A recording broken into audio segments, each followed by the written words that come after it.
Olá, este episódio foi gravado ao vivo durante o segundo dia do Festival Iminente, em Lisboa. Tinha como mote a pergunta VIH e PrEP, interesse público ou farmacêutico? Por razões em relação às quais o Fumaça é completamente alheio, a conversa começou muito depois do horário previsto, o que limitou a abertura a perguntas do público e o aprofundamento de outras questões que tínhamos preparado, nomeadamente, se o Estado quer mesmo acabar com o VIH, porque não põe o laboratório militar a fabricar antirretrovirais ou a PrEP, por exemplo. Ainda assim, achámos importante publicar o debate, ainda que incompleto. É isso que vais ouvir de seguida.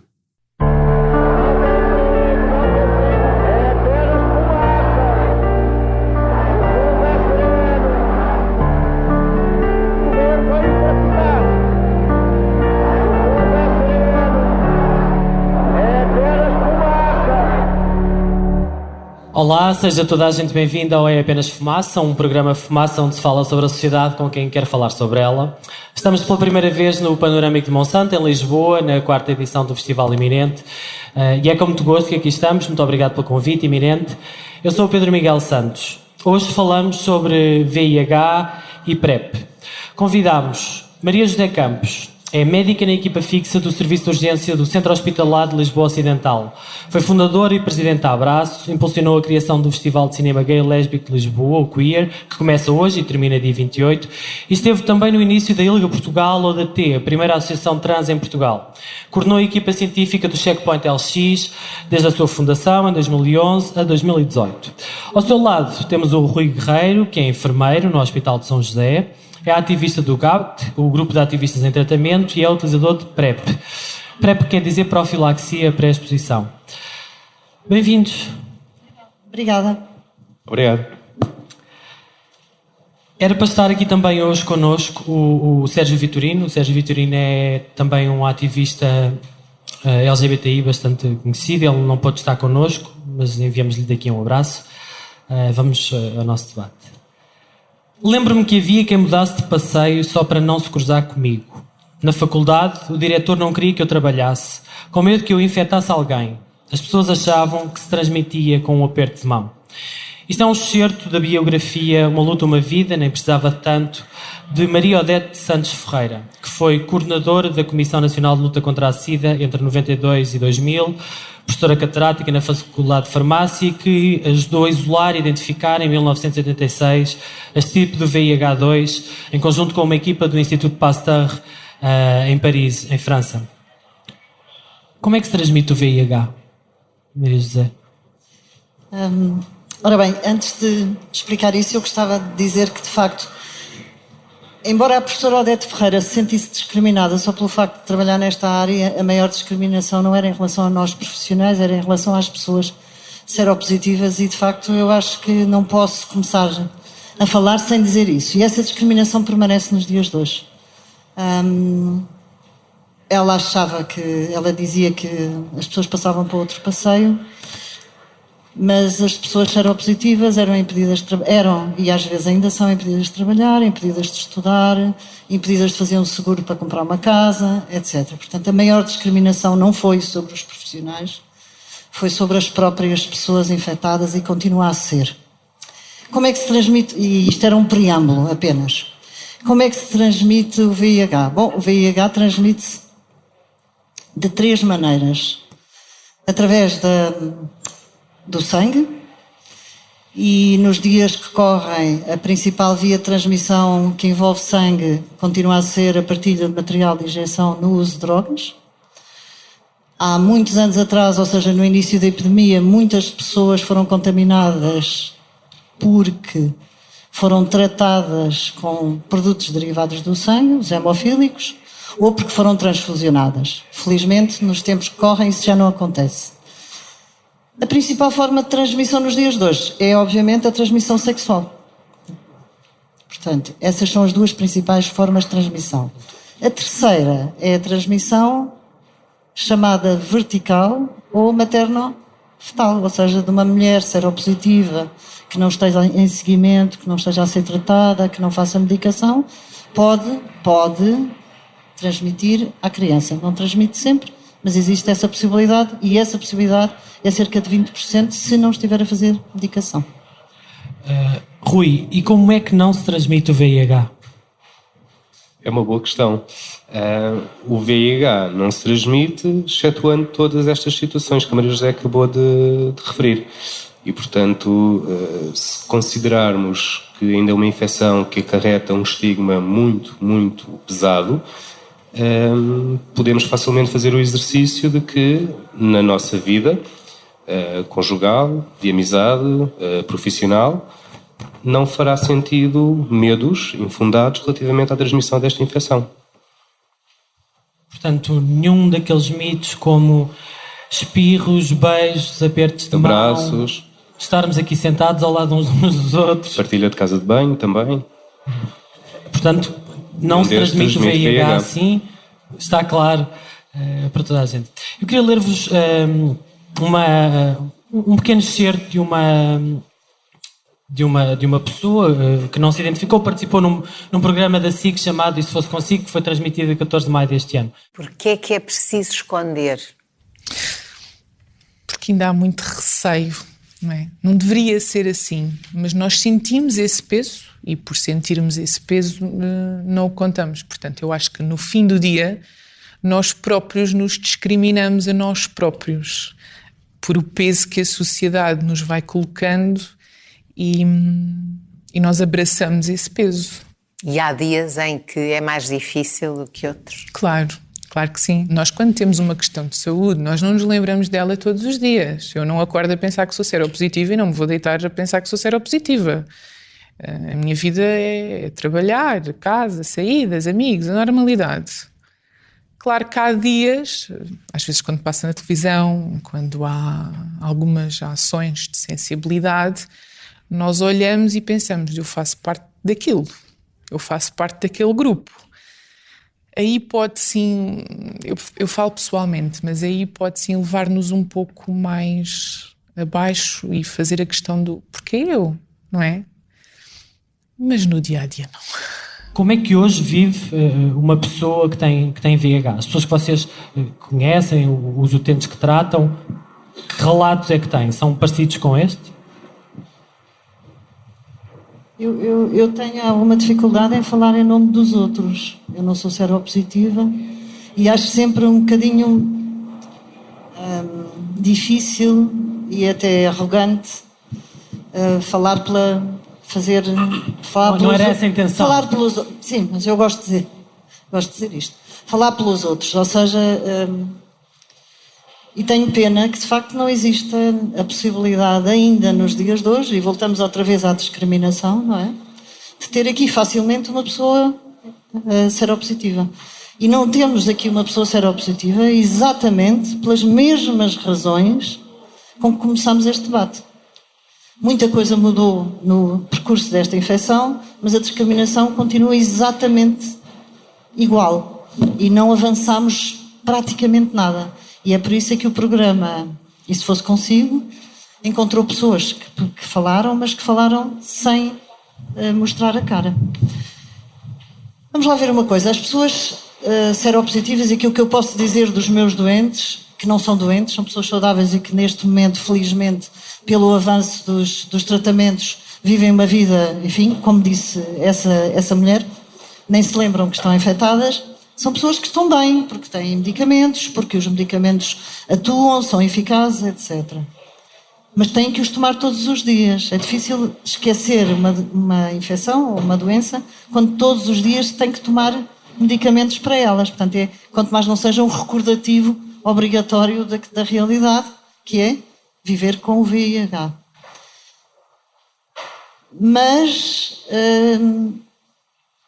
Mas vivem com uma infecção que ainda é discriminada pela sociedade. Ou seja, a grande maioria das pessoas que eu trato não diz a todas as pessoas que conhece que é seropositiva. E não e falo exatamente porque não pretende ser discriminada ou ser olhada de uma forma diferente ou nomeadamente ter dificuldades no local de trabalho ou na escola, ou seja lá onde for. Portanto, fisicamente, o que nós temos agora é de facto uma doença controlada pela medicação, sem dúvida absolutamente nenhuma. Quando eu comecei a trabalhar como jovem médica, era uma situação dramática. Foi quando, Maria José? Foi em 1984. Portanto, um ano depois do primeiro caso de VIH ter sido detectado em Portugal. Exatamente. Portanto, e aí a nossa realidade diária era confrontar-nos com pessoas que nós sabíamos que iam morrer dali a pouco tempo. Esse era o nosso dia-a-dia. Atualmente não. Atualmente eu sigo doentes neste momento que já se conheço há 25 anos. Os poucos que conseguiram ultrapassar e sobreviver à fase inicial.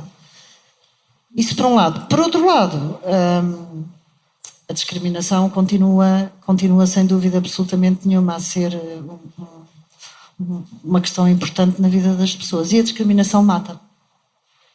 Qual é a diferença, Rui, entre VIH e SIDA?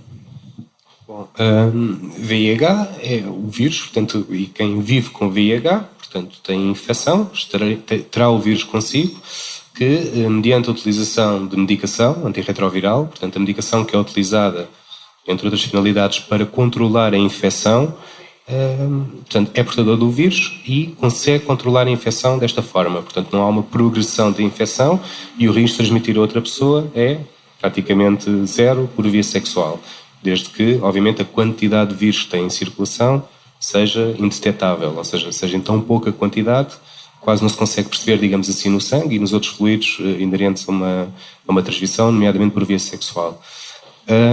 SIDA, propriamente dita, é quando já existe, portanto, um síndrome, portanto, um conjunto de doenças ou afecções que levam efetivamente a uma situação de doença. Portanto, basicamente, essa é a grande diferença. Portanto, viver com VIH não é a mesma coisa do que viver com SIDA. Tu falaste em indetetável. Queres-me explicar o que é que isso quer dizer? Portanto, no decurso da infecção, portanto, ela caracteriza-se por existir uma quantidade de vírus em circulação, que será denominado, assim, genericamente por carga viral, e, portanto, ela normalmente relaciona-se no nosso organismo em que, quanto mais quantidade de vírus existir em circulação, menor será a quantidade de células de defesa. E, portanto, num estado mais saudável, o que se perspectiva é exatamente o inverso. Portanto, tentar diminuir essa quantidade de vírus que existe em circulação e, com isto, aumentar a quantidade de células de defesa. E, normalmente, isto consegue-se através da toma de medicação, diariamente. Portanto, consegue-se esta tal supressão vírica. Portanto, diminuir a quantidade de vírus em circulação para níveis muito, muito baixos, indetetáveis. É isso. E o que é que quer dizer a expressão indetetável é igual a intransmissível? Posso? Sim. É indiferente, portanto pode ser o Rui como eu. Indetetável igual a intransmissível. É exatamente isso. Ou seja, quando a quantidade de vírus é tão pequena, que a análise que nós fazemos não detecta, isso quer dizer que não há possibilidade de transmissão por via sexual do vírus. Ou seja, isto quer dizer que as pessoas seropositivas podem ter relações sexuais e não estão a colocar ninguém em risco. E isto é altamente transformador, não é? Relações sexuais sem uso de preservativo.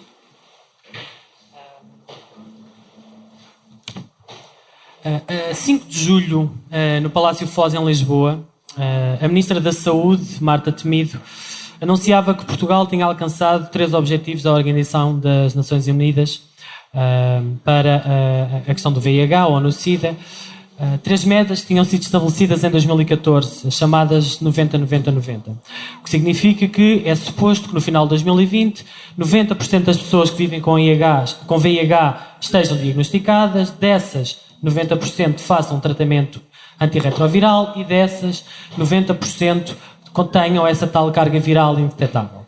Portanto, os dados que a Ministra anunciou para Portugal foram 92,2% das pessoas que vivem com infecção por VIH em Portugal estavam diagnosticadas.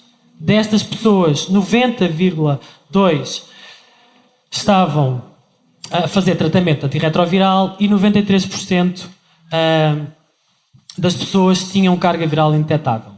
Para 2030 o objetivo é chegar a 95%. Estes números são uma boa notícia, não são? Esta das para a Maria José. Maria José. Eu não sou Ministra da Saúde. Pensei. Mas o que ela disse é conhecido. Certo. Eu tenho alguma dificuldade em acreditar nesses números. Ou seja, é muito difícil, com os estudos que têm sido feitos em Portugal, e sobretudo com os estudos que não têm sido feitos em Portugal, obter informação que nos permita dizer que 95% das pessoas ou 92% das pessoas estão diagnosticadas. Eu acho que, do ponto de vista da saúde pública, acho um bocadinho arrogante chegarmos a esse dado, para aquilo que me é permitido, enfim, tirar algumas ilações. Já em relação às pessoas que têm acesso aos cuidados de saúde, que é outra coisa completamente diferente, porque a população que existe em Portugal, nem toda a população que existe em Portugal tem acesso aos cuidados de saúde. Fazendo aqui um parênteses, os migrantes que não estão ainda dentro do sistema de saúde são muitos. Recém-chegados, menos recém-chegados. Portanto, existe toda uma população não documentada, podemos lhe dar os nomes todos que quisermos, sem documentos, indocumentada, etc., que não tem acesso aos cuidados de saúde. Não se consegue inscrever no centro de saúde, não tem número de cartão do utente e, como tal, não está dentro destas estatísticas, certo? Portanto, retirando essas pessoas, que nós não sabemos muito bem quantas são, é esta a realidade, só podemos ter os dados daqueles que estão dentro do Sistema Nacional de Saúde. Portanto, aqueles os últimos dados são de 2017, não é? Certo, do Serviço Nacional de Saúde, não é do Sistema, do Serviço Nacional de Saúde. E mesmo assim, os dados que, tanto quanto eu sei, do sistema informático em vigor, não inclui todos os hospitais do país. Portanto, se não inclui todos os hospitais do país, eu não sei se 92% das pessoas estão, de facto, indetetáveis. Mas deixa-me pegar nesse ponto. O sistema informático, o VIH é uma infecção de reporte obrigatório. Isso quer dizer que, quando um profissional de saúde detecta, tem um sistema informático onde tem que dizer: está aqui, esta pessoa tem VIH, ou este determinado paciente. Há um sistema que foi criado para isso, chama-se Civida, e aparentemente havia problemas no funcionamento desse sistema.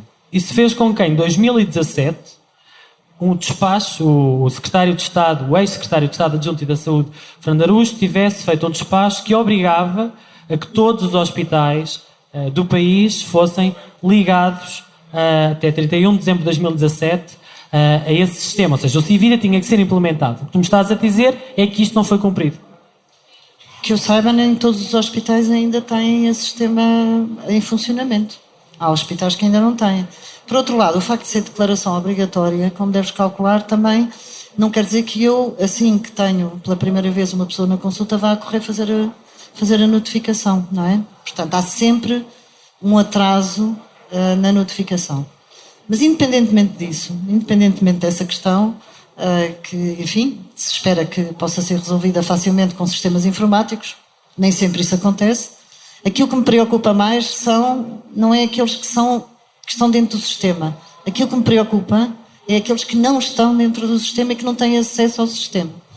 Portanto, enquanto fui responsável científica pelo Checkpoint LX, um dos grandes problemas com que nós nos debatíamos era exatamente o que fazer com as pessoas que nós diagnosticávamos, portanto, que recorriam ao Checkpoint para fazer um teste rápido e cujo resultado era reativo e que necessitavam de ser referenciadas para os hospitais. E o grande problema era referenciar as pessoas para os hospitais, mesmo aqueles que estavam dentro do Serviço Nacional de Saúde e que tinham cartão de utente, e era praticamente impossível quando se tratava de estrangeiros não documentados. Ora, se isto acontece, quer dizer que existe um risco grande destas pessoas se perderem no sistema, se perderem nas burocracias dos papéis, dos centros de saúde, do fecha a porta, do abre a porta, do papel, do qual papel, e agora é preciso a referenciação para o hospital, etc. As pessoas que se perdem no sistema são aquelas que não vão entrar dentro do sistema, não vão ser avaliados pelo médico, não vão fazer tratamento, não vão ter carga viral indetetável e, como tal, podem continuar a transmitir. Portanto, se eu bem percebi, a tua desconfiança relativamente a estes dados tem mais que ver com o facto de eles serem estatísticas que não traduzam de forma exata a realidade. E não é só tu que tens essas... Se calhar desconfiança é uma palavra muito forte, mas... essas reservas. O relatório de primavera de 2019 do Observatório Português dos Sistemas de Saúde, que é um observatório constituído por uma série de institutos de investigação e de universidades, foi lançado em julho deste ano, dizia o seguinte: ao olharmos para as estimativas do número de pessoas que vivem com a infecção VIH, atualmente 38.959, o número absoluto de novos diagnósticos pode indicar uma subestimação desse total. Tendo em conta a informação estatística nacional oficial, o grupo de pessoas que vivem com a infecção VIH e não diagnosticadas será de cerca de 3.250, mas o conjunto de potenciais transmissores será de 10.952 pessoas. O que é que isto quer dizer? Quer dizer isso mesmo. É uma situação, do meu ponto de vista, muito grave mesmo.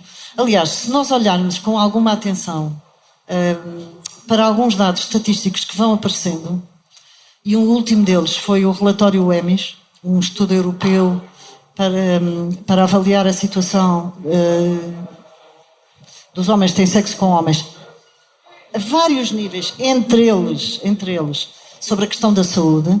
Um dos dados que nós conseguimos apurar em relação a Portugal é que daqueles 30 e tal países que ali estão, da Europa comunitária e não só, Portugal está no ranking, não é? Num dos países com a maior prevalência de VIH, e se compararmos com o relatório EMIS, que é exatamente o mesmo que foi feito agora, que foi feito há 6 anos atrás, se não me engano, não mudou. Ou seja, dá 6 anos para cá, não houve nenhuma alteração muito significativa. Portanto, isto para mim eu acho que é um dado indicativo de que de facto a situação não é tão maravilhosa como muitas vezes se pretende dar uma imagem. Já vamos aí. Queria só perguntar ao Rui, relativamente, tentar focar uma questão que tu falaste, que era a questão dos imigrantes. E o Público noticiava no início deste ano que mais de 1/3 dos novos diagnosticados com VIH são imigrantes. 35% das pessoas diagnosticadas em Portugal. Isto são dados de 2016 e são de um primeiro relatório produzido pela Organização Mundial de Saúde para a região europeia. Portanto, ainda assim, o facto de serem 35% era uma estimativa, era uma média abaixo da média da União Europeia e do Espaço Económico Europeu, que apontava para os 40%. Tu trabalhas no Hospital de São José, é claramente um hospital onde há muita população imigrante, muita dela indocumentada que vai lá. Como é que se faz o acompanhamento destes imigrantes? Sobretudo, primeiro, se eles não souberem falar a língua, e em segundo lugar, se não tiverem documentação. Como é que essas pessoas chegam aos locais de saúde, que era aquilo que tu estavas a falar há bocado, não era, Maria José? Mais do que aquilo que a Maria José disse, de ser um indício de... Eu acho que neste tipo de dados temos quase um diagnóstico de que, de facto, as coisas não estão a ir no caminho, ou melhor, indo no caminho que é esperado, pelo menos não estão a ir de forma célere e a dar, de facto, resposta à necessidade das pessoas. Portanto, acho que será mais ou menos simples perceber de que qualquer pessoa que aqui está, se obtesse um resultado reativo, neste caso para VIH, e, portanto, por si só... Explica o que é um resultado reativo. Ir fazer um teste rápido, de facto, o teste identificar que existe a presença do vírus na pessoa. E, portanto, no mínimo, depois é necessário fazer um teste confirmatório. Portanto, será um outro teste que, de facto, vai dizer que o primeiro teste confirma realmente a infecção ou não. E, portanto, normalmente isso, na maior parte das situações, é feito em ambiente hospitalar. E, portanto, percebemos que se obtivéssemos uma notícia destas, para a maior parte de nós que aqui está, não seria simples perceber do que é que eu faço agora. Vou ao médico de família, vou diretamente ao hospital, como é que eu me articulo nesta grande máquina que é o nosso Sistema Nacional de Saúde. Ora, se eu dificilmente perceber a língua, não tiver documentos básicos de acesso aos cuidados formais de saúde, isto obviamente que limita o meu acesso aos cuidados de saúde. E não é, quando se fala no limite ao cuidado de acesso aos cuidados de saúde, não estamos só a falar relativamente a estas estatísticas, elas são apenas o espelho. Estamos a falar de pessoas que têm uma necessidade muito premente em saúde, neste caso fazer o devido acompanhamento, análises, ter acesso à medicação, que não estão a ter esse acesso.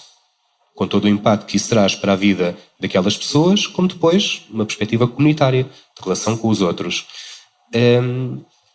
Relativamente à questão que colocar especificamente, o Hospital de São José, portanto, pela localização onde está, portanto, no centro de Lisboa, tem de facto muita população migrante, muitas pessoas que não têm acesso facilitado aos cuidados de saúde, sendo um hospital central, terciário, o acesso normalmente faz-se através da urgência e, portanto, especificamente em situações que se relacionem com VIH, ou as pessoas vão porque estão muito assustadas, porque eventualmente desconfiam que poderão ter alguma prática e eventualmente estarem infectadas por VIH e recorrem ao serviço de urgência. Noutros casos já poderão ir numa fase mais avançada, em que já existe efetivamente doenças associadas à infecção e, portanto, isso sim motivar a ida ao serviço de urgência. E é exatamente isso que deve ser invertido. Portanto, não deve ser a porta de entrada específica para o sistema formal de saúde, os centros de saúde e hospitais, através de uma urgência por um receio, e nem tampouco deixar chegar já a uma situação de doença instalada sem ter havido todo o trabalho previamente a isso, do ponto de vista de acompanhamento, rastreio, de facilitação de marcação de consultas, de acesso às consultas hospitalares e de centros de saúde. E é isso. Tu falavas há pouco nos dados preocupantes, Maria José, nomeadamente relacionados com a questão das novas infecções. Eu quero continuar a citar alguns certos do relatório de primavera de 2019, porque ele diz o seguinte: Portugal permanece um dos países europeus com maior número de novos diagnósticos por 100 mil habitantes, tendo simultaneamente uma coorte de doentes em tratamento de volume muito superior à média europeia. Portanto, era exatamente aquilo que estavas a dizer. Mas depois diz outra coisa. Diz que de 2016 para 2017, o número de casos adicionais reportados referentes ao ano de 2016 foi de 283, o que mostra uma trajetória descendente lenta da epidemia. E mais à frente diz: podemos por isso estar perante uma nova forma de epidemia nacional em que há interseções entre populações-chave, exigindo que sejam repensadas e delineadas estratégias de intervenção adequadas, eventualmente capazes de soluções originais. Estamos perante uma nova forma de epidemia. O que é que isto quer dizer? Em que sentido é que nós estamos com uma nova forma de epidemia?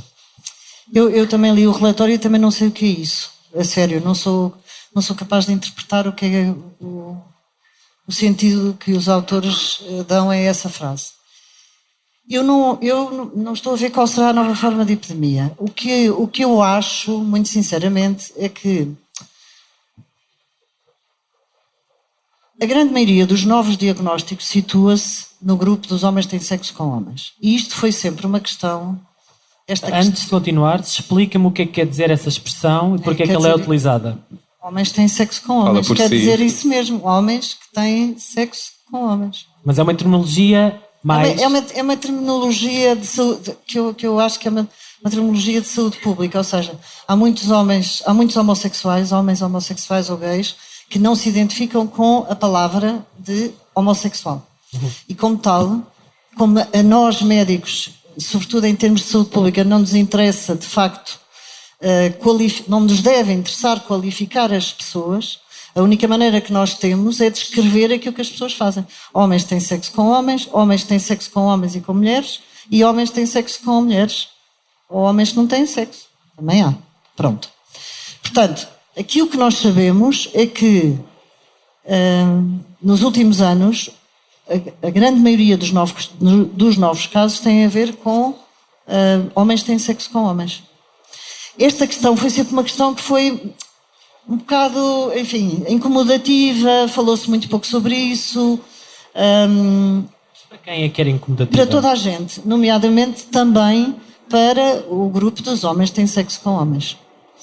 E, portanto, tínhamos que andar para trás durante muito tempo, tínhamos que pensar de que forma é que a comunidade homossexual se organizou em Portugal, portanto estamos a falar anos 70, 80, etc. E de que forma é que depois a infecção pelo VIH atingiu a comunidade homossexual, o que é que aconteceu primeiro, o que é que aconteceu depois, e se de facto formos ver a história, chegamos à conclusão que Portugal teve um percurso um bocadinho diferente dos restantes países ocidentais. Ou seja, a comunidade homossexual só se organiza depois, de uma forma muito clara. Há umas tentativas anteriores por parte da comunidade, mas a organização da comunidade em termos de associações visíveis e vocais só acontece depois da sociedade se começar a organizar para lutar contra o VIH. Isto é exatamente o oposto que aconteceu nos Estados Unidos da América, é o oposto que aconteceu em Inglaterra, em França, na Alemanha, etc. Não foi nos anos 80, não é? No final dos anos 80, foi já no final dos anos 90. Em Portugal tinham passado o pico. Exatamente. Nos outros países lá fora o pico tinha sido antes, cá o pico foi depois, não é? Exatamente. Foi nos anos 90. E, portanto, quando a comunidade se começa a organizar, já havia associações de luta contra o VIH e a comunidade homossexual provavelmente com questões muito interessantes que tinha para reivindicar, deixou essa parte às outras associações. Ou seja, a própria comunidade também nunca tomou em mãos de uma maneira muito clara, como aconteceu nos Estados Unidos, Inglaterra, em França, a questão do VIH e a visibilidade do VIH nesta comunidade. Pronto, isto é a história. Foi assim, podia ter sido de outra maneira, foi assim. Do meu ponto de vista, isso fez com que a questão da infecção por VIH dentro da comunidade homossexual, ou dos homens que têm sexo com homens, tenha sido sempre muito pouco visual, muito pouco clara, muito pouco reivindicada, sempre muito esquecida. E era um tabu? É um tabu. E ainda é hoje um tabu. É um tabu para toda a gente, ainda, hoje. Portanto, e como tal, sendo um tabu, sendo uma coisa esquecida, sendo uma coisa de que não se fala, não se tomam medidas para a prevenir, concretas.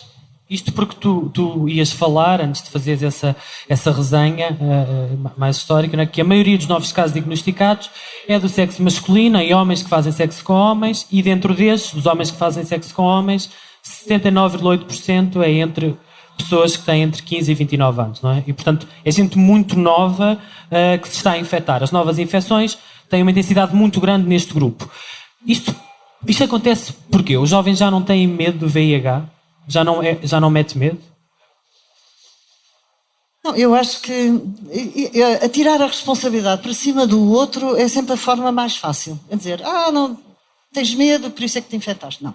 Nós, que somos mais velhos, e que somos pessoas que já viveram uma série de coisas, e quando eu digo nós, estou a falar em minha geração, tanto do ponto de vista profissional como do ponto de vista político, é que deve pensar por que carga d'água é que isto está a acontecer.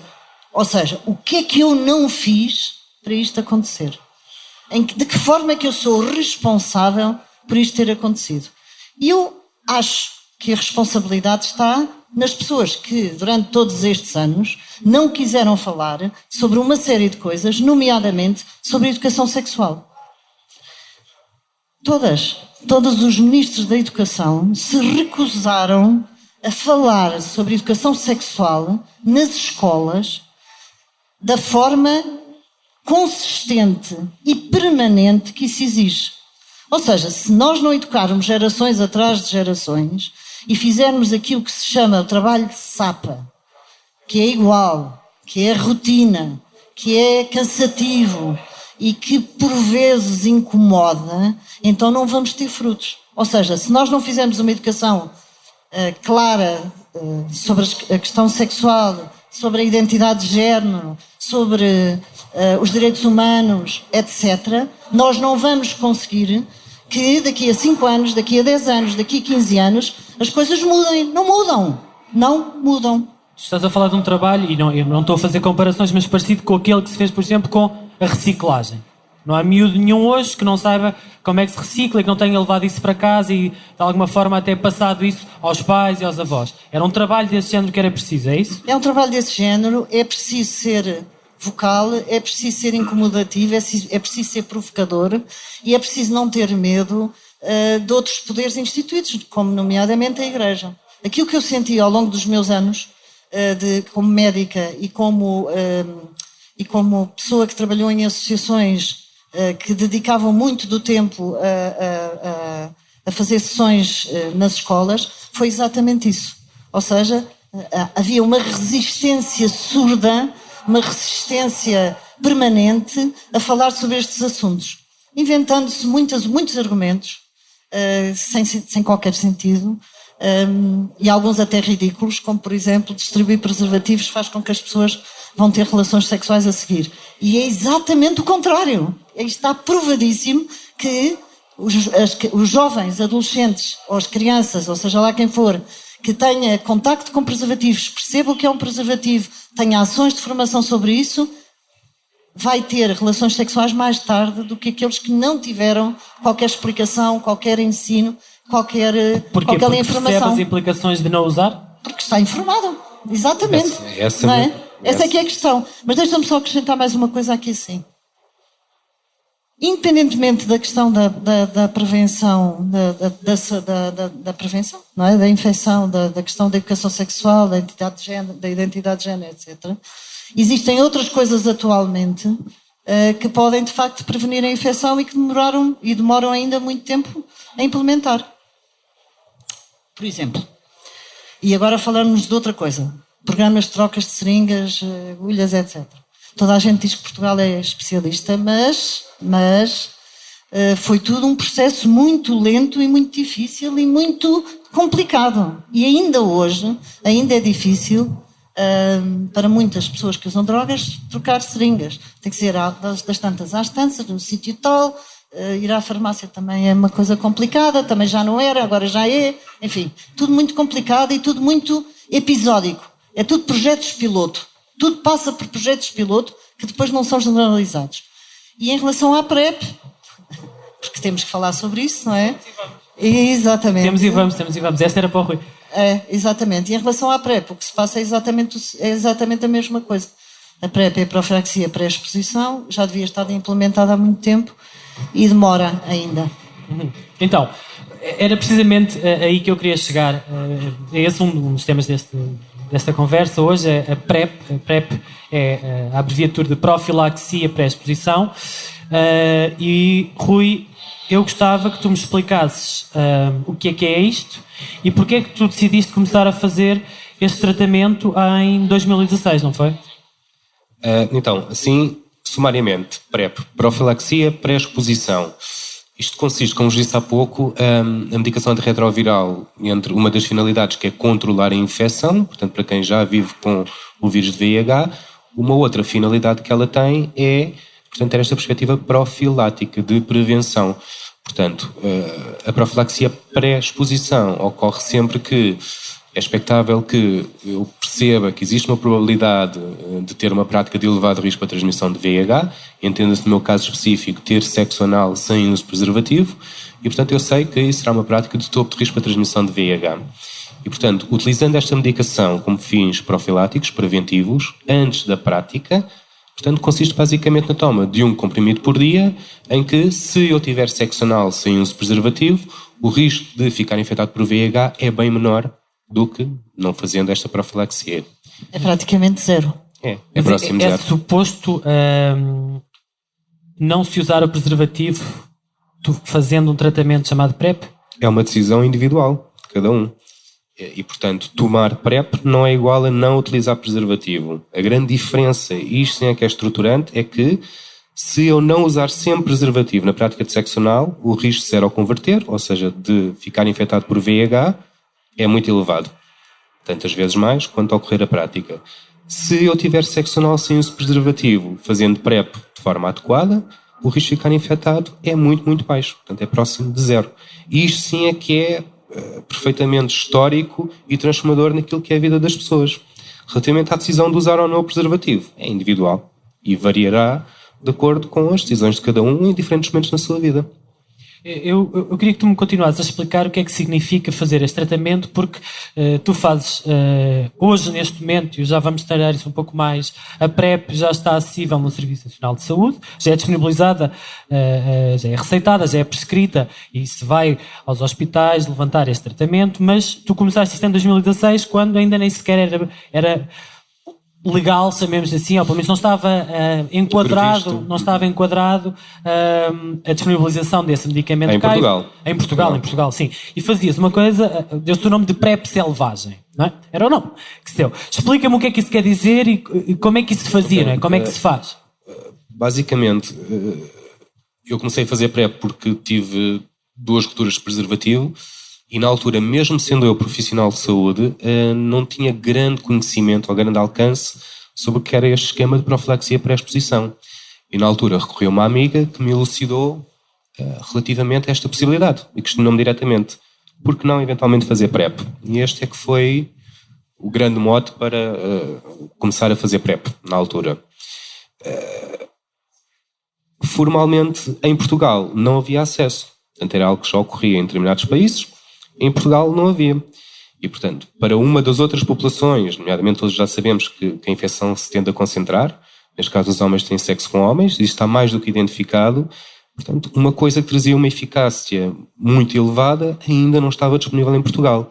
E, portanto, a alternativa das pessoas àquela altura era, basicamente, encomendarem essa medicação, a tal profilaxia, através da internet.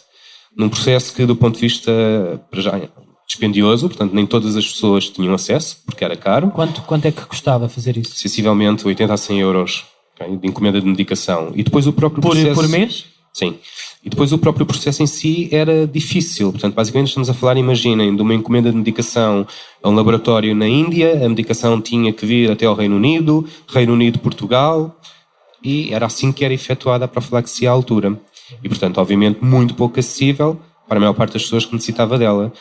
Aos dias de hoje, não se modificou grande coisa, a meu ver, ainda neste âmbito. Portanto, ela existe formalmente dentro do Sistema Nacional de Saúde, contudo, o acesso a quem mais precisa dela, de facto, tem muitas barreiras. E, portanto, ainda assim, não está, de facto, disponível para todos. Podes-me falar sobre essas barreiras mais daqui a pouco. Entretanto, eu queria só perguntar à Maria José quem é que deve tomar PrEP e onde é que ela se pode pedir como médica. E só para me explicares, ou para dizeres o que é que constitui a PrEP. Não é um medicamento novo, não é nada do outro mundo, não é?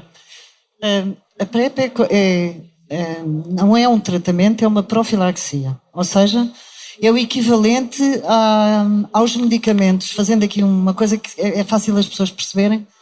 Quando se viajam para um país tropical onde existe malária ou paludismo, nós devemos fazer uma profilaxia com medicamentos, precisamente para quê? Para evitar que, chegando a esse país, ao sermos picados por um mosquito que transmite a malária, tenhamos malária. Pronto.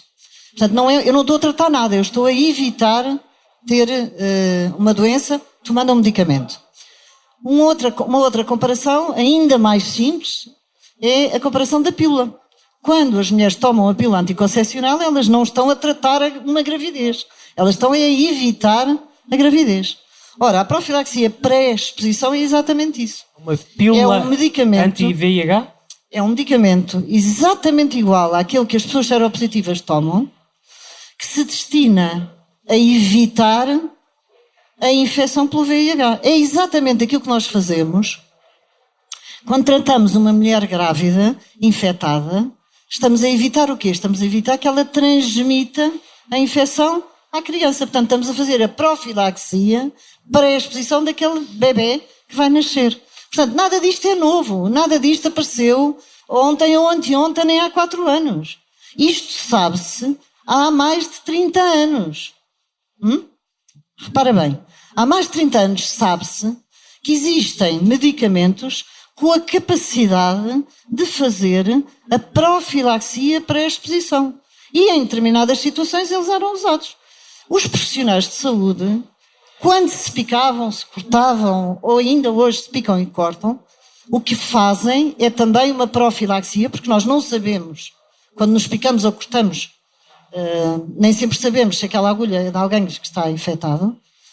Também fazemos uma profilaxia, mas neste caso é uma profilaxia pós-exposição. Portanto, nada disto é uma coisa revolucionária acabada de sair aí de um laboratório qualquer. Isto é um processo que muita gente sabe que existe e que funciona. Portanto, quem é que deve fazer? Respondendo à tua pergunta. Quem achar que precisa de fazer. Seja homem, seja mulher. Não é? Quem achar que precisa de prevenir a infecção pelo VIH, deve fazer. É evidente que nós sabemos que alguém que injeta drogas, que troca seringas, etc., devia fazer. Parece evidente. As pessoas que têm sexo sem preservativo, também se calhar deviam fazer. Se pensarmos está bem, mas então, e quem são as pessoas que estão mais em risco? São os homens que têm sexo com homens. Temos que o dizer, sem qualquer problema. E porquê que isso existe? Porquê? Porquê que existem homens que têm sexo com homens? Não, isso há de ser com eles. Porquê que os homens que têm sexo com homens são um grupo onde, parece-me do que vocês têm dito, há um maior risco de novas infecções e há uma maior facilidade de contágio, não é? De espalhar o vírus. Porquê que isso acontece? Bom, acima de tudo, há critérios biológicos, portanto tem mesmo a ver com a forma como o organismo funciona e que tipo de órgãos é que estão envolvidos. E, portanto, sabemos efetivamente que, se considerarmos o intestino um local que não tem lubrificação essencial como tem a vagina, que é um órgão de absorção e que facilmente pode sangrar, conseguimos prever que quem tem a prática de sexo anal, o risco de contato com fluido infeccioso, né, neste caso muco retal ou sangue, esperma ou líquido pré-ejaculatório, portanto, é mais evidente. E, portanto, sempre que temos um fluido do corpo que seja altamente infeccioso, como, por exemplo, o sangue ou o esperma, com uma mucosa que tenha uma boa capacidade de absorção, por exemplo, a mucosa do reto, temos aqui uma situação ótima para que haja transmissão. O que também é importante perceber é que não passa só por critérios meramente biológicos ou anatómicos ou da prática. Portanto, a epidemia tende a concentrar-se neste grupo e noutros, não só por critérios biológicos. Portanto, sabe-se também que pessoas que tenham mais dificuldade aos cuidados de acesso de saúde, que sejam menos capazes de assumirem como é que se situam relativamente à sua sexualidade perante os outros, também os pode colocar numa situação de maior fragilidade, maior vulnerabilidade relativamente a esta infecção e a outras, e mesmo para outros domínios em saúde. E, portanto, aliado a isso, sabemos que, e portanto a ciência já nos tem dito até agora, que a infecção tende a concentrar-se também nesta população. E, portanto, o uso de ferramentas para a gestão, digamos assim, deste risco deve efetivamente também concentrar-se e dar resposta às necessidades específicas de cada população, porque estas ferramentas não deverão ser iguais, ou pelo menos utilizadas de forma igual, digamos assim, para todas as pessoas. Porque as pessoas são diferentes e têm necessidades diferentes. Mas isso não é contraditório com aquilo que tu tinhas dito, Maria José, que era que deve fazer PrEP quem achar que tem que fazer PrEP? Não é nada contraditório. Se houver mulheres que acham que devem fazer PrEP, com certeza devem exigir entrar no sistema. Porque normalmente não estou a falar muito das mulheres, não é? Quando se fala na PrEP. Mas há até já, neste momento, anéis vaginais com PrEP que estão a ser investigados e prestes a ser disponibilizados no mercado. Não sei se são disponibilizados, mas há ensaios clínicos. Há ensaios clínicos sobre isso, exatamente. Também não são de agora, também já são muito antigos. Injeções também. Portanto, mas não existe aqui nenhuma contradição. Agora, aquilo que o Rui disse, obviamente, que nós temos que perceber o que é mais, onde é que está a maior probabilidade das pessoas se infectarem. E, de facto, existe uma maior probabilidade de um homem que tem sexo com homem contactar com outro homem que tem sexo com homem que está infectado. Do que, por exemplo, em relação às mulheres que têm sexo com homens ou os homens que têm sexo com mulheres. É uma questão de probabilidade. Atenção. No entanto, como médica, aquilo que eu posso dizer é que a probabilidade é um cálculo, mas na vida das pessoas as probabilidades são outra conversa. A grande maioria das mulheres que eu sigo na minha consulta infectou-se com o único homem que conheceram na vida. Portanto, aqui a probabilidade foi 100%. Portanto, quando se fala de utilização de PrEP, a utilização da PrEP é uma utilização que deve ser feita por todas as pessoas que acham que existe a possibilidade de se infectarem com VIH. Mas isso hoje já é possível em Portugal no Serviço Nacional de Saúde, porque o que aconteceu foi, em fevereiro de 2018 foi aprovado uma coisa chamada PAP, Programa de Acesso Precoce à PrEP, e era limitado a 100 doentes. Quem pagava este medicamento era a farmacêutica que tinha as mãos cheias de sangue. A Gilead, chama-se Gilead, e é a farmacêutica que tem a patente, que agora, entretanto, já há outras farmacêuticas que fazem esta versão, o genérico, mas supostamente oferecia 100, esse número foi sendo alargado, e em fevereiro deste ano o Infarmed autorizou e alargou o PrEP a todas as pessoas elegíveis, ou seja, todas as pessoas que vão ao médico e o médico diga que podem ir a uma consulta de PrEP, não é? Agora, isto não é uma boa medida, isto não é uma coisa que põe Portugal na frente ou na linha da frente deste combate à infecção? Se isso fosse assim, tu pintaste aí um panorama muito cor-de-rosa. Feito assim. Não é? Mas Eu não li, eu li as coisas Eu oficiais. sei. Sim, mas enfim, pois. Mas não é assim. Ou seja, começou por ser esse tal dito programa, mais uma vez um programa piloto, não é? Pronto. Começou por ser esse programa, entre aspas, de boa vontade da indústria farmacêutica, que não deixa de não ser curioso, porque é a obrigação deles, que eles têm para com a população e para com este país, havia de ser um bocadinho diferente, do meu ponto de vista, porque venderam e vendem medicamentos a preços perfeitamente inacreditáveis e absurdos, e depois fizeram assim uma espécie de atitude de boa vontade, tomem lá sem tratamentos, tipo repousado, à borla. Bom, tirando este parênteses, Mas desculpa, mas já isso é estranho, não é? Porque estranho, é tudo estranho assim. Porque é que se faz depender um projeto piloto da boa vontade de uma farmacêutica e não é o Estado a fazer isso? Ora, exatamente, não é? Que eu saiba, a saúde pública não deve depender de boas vontades de privados, nem de boas vontades individuais, nem de nada, deve depender daquilo que se chama a ciência, não é? Pronto.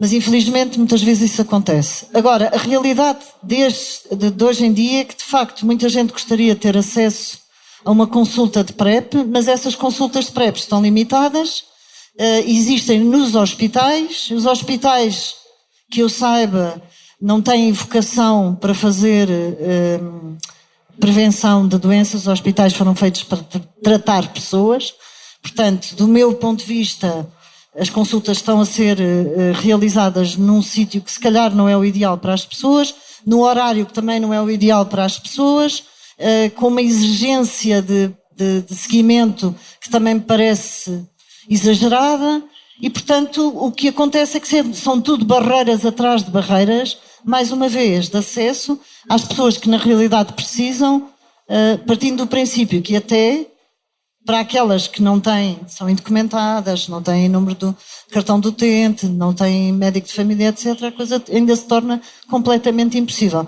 Portanto, efeito prático na epidemia da infecção pelo VIH vai ser difícil.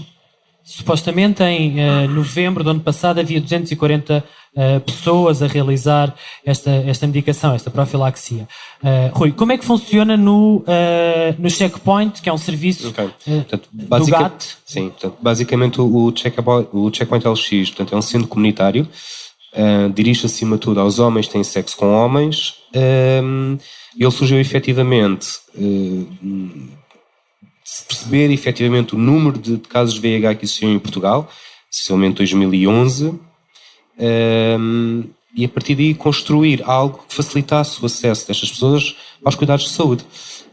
Implementou vários serviços, portanto na altura iniciou-se apenas com o rastreio rápido de VIH, depois por necessidade identificada começou a alargar os rastreios a outro tipo de infecções, a disponibilizar outro tipo de serviços, e atualmente no âmbito PrEP o que o Checkpoint faz é, portanto, se alguém se dirigir ao Checkpoint para realizar o teste e tiver um teste não reativo, entre outras ações de capacitação, fala-se também nesta tal profilaxia pré-exposição, e é oferecida à pessoa a possibilidade de, e reparem agora, ser feito um pedido de consulta hospitalar. Porquê? Porque a medicação antirretroviral só existe nos hospitais, neste caso, e públicos, e, portanto, fazer esse pedido de consulta que segue para uma unidade hospitalar, que a pessoa fica à espera da marcação de consulta e, eventualmente, depois irá à consulta e começará a fazer PrEP.